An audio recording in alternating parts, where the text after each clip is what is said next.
स्वागत है आपका कहानियों की बैठक में। आज की कहानी का नाम है बुड्ढा आशिक। इसको लिखा है जोगेश्वरी सधीर ने। मानसी अभी कॉलेज से लौटकर हॉस्टल पहुंची ही थी कि उसके डीन मिस्टर प्रसाद का फोन आ गया। वह बैग पटक कर मोबाइल अटेंड करने लगी। प्रसाद मानसी के पीएचडी गाइड थे और वे चाहते थे कि मानसी उनके साथ बाहर जाने के लिए तैयार हो जाए। उन्हें तुरंत बाहर जाना है। मानसी को समझ नहीं आया कि क्या कहे। हाँ कहे तो मुश्किल और ना कर दे तो और भी मुसीबत। तभी उसे अपने बचपन के साथी शिशिर का बहाना बनाने का फार्मूला याद आया। उसने करहाते हुए कहा, सर मैं तो एक कदम भी नहीं चल पा रही हूँ। प्रसाद भी बड़े घाघ थे। बोले, अभी तो यहाँ से अच्छी भली निकली हो, अब क्या हो गया? ओहो, मानसी आवाज में दर्द भरकर बोली, सर अभी यहाँ बस से उतरते समय मेरा पांव मुड़ गया और जिससे मोच आ गई। कहते हुए मानसी ने एक और कराह भरी। अब प्रसाद जी परेशान हो उठे। प्रसाद थे तो 52-55 की उम्र के बीच, पर अपनी ही स्टूडेंट स्कॉलर छात्रा मानसी पर ऐसे लट्टू हुए रहते कि सारे कॉलेज में उन्हें बुड्ढा आशिक के नाम से जाना जाता। वे मानसी को डांटते हुए बोले, क्या मानसी तुम ढंग से नहीं चल सकती? अभी आता हूँ तुम्हें देखने। प्रसाद की बात सुन मानसी और परेशान हो उठी। फिर वह करहाते हुए बोली, वह मेरा दोस्त शिशिर आ रहा है, वह दवा दे देगा, आप चिंता ना करें, मैं ठीक हो जाऊंगी। बेचारे प्रसाद सर ने बाहर जाने का अपना प्रोग्राम ही कैंसिल कर दिया।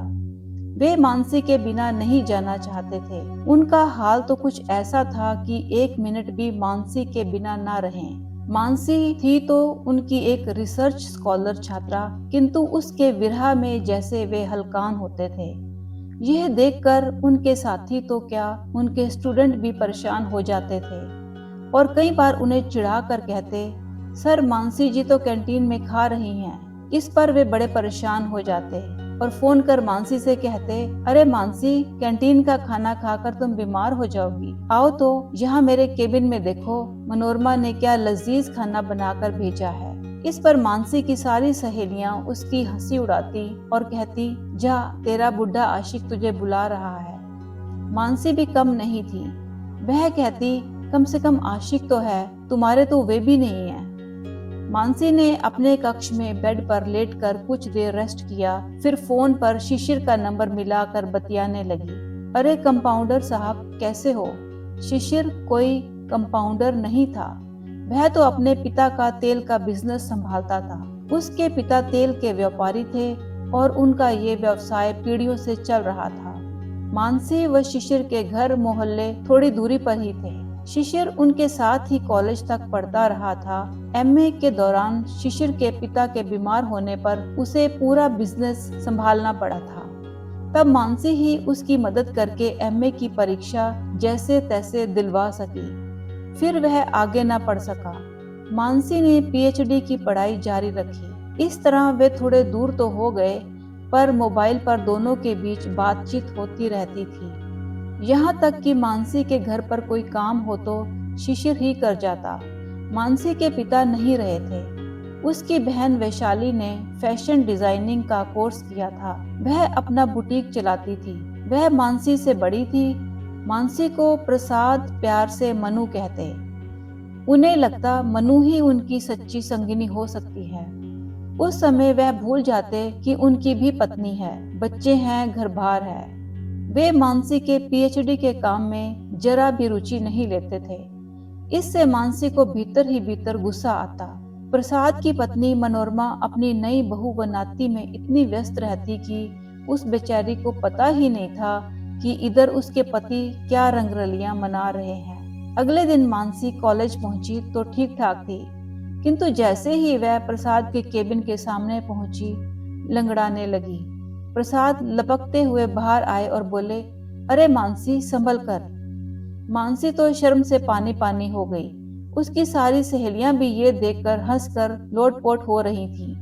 वे बोली, ये क्या मनु, लग रहा था प्रसाद अभी तुम्हें गोद में उठाकर सीधे अपनी केबिन में ही ले जाएंगे।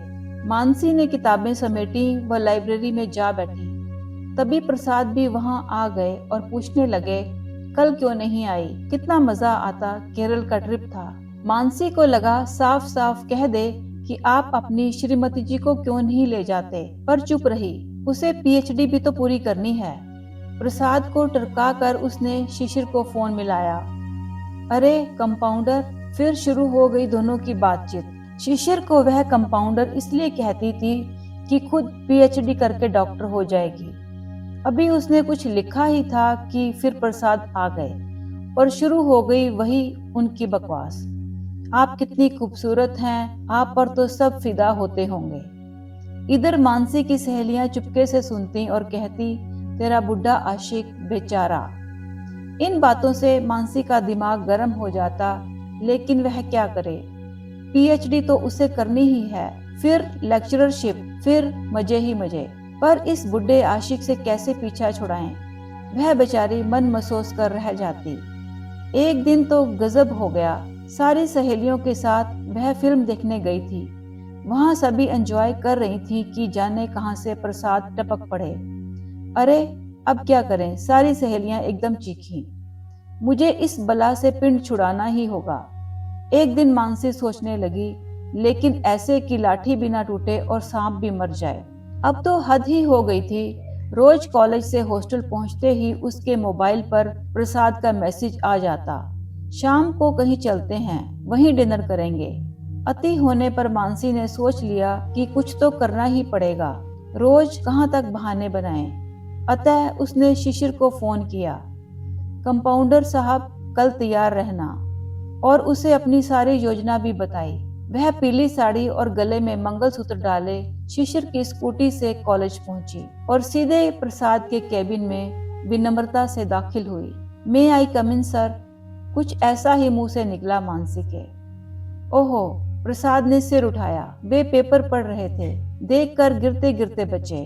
कम इन, वे बोले। सर, ये मेरे मंगेतर शिशिर अब मेरे जीवन साथी बन गए हैं। हम दोनों ने शादी कर ली है सर, आशीर्वाद दीजिए ना, मानसी ने हाथ जोड़कर कहा। प्रसाद की तो भ्रिकुटी तन गई। उसे तो समझ ही नहीं आ रहा था कि वे मानसी से क्या कहें। हाँ, ठीक है, जाओ। मानसी पर उन्हें गुस्सा आ रहा था। मानसी बोली, सर डिनर? प्रसाद बोले, नहीं, आज मनोरमा को क्लिनिक लेकर जाना है। मानसी बोली, बधाई हो सर, प्रसाद को जैसे काटो तो खून नहीं। मानसी बाहर आ गई। शिशिर को मंगलसूत्र उतार कर देते हुए बोली, इसे संभाल कर रखना, फिर काम आएगा। उसकी सारी सहेलियां भी उसके इस नाटक से परेशान थी। वे बोली, तेरा जवाब नहीं मानसी, तूने सही तरीका ढूंढा उस बुढ़े आशिक से पीछा छुड़ाने का। अब शायद ही कभी वह ऐसी हरकत करे। मानसी बोली, हम ऐसे ही डॉक्टर थोड़े हैं, और कैंपस में ठहाके गूंजने लगे।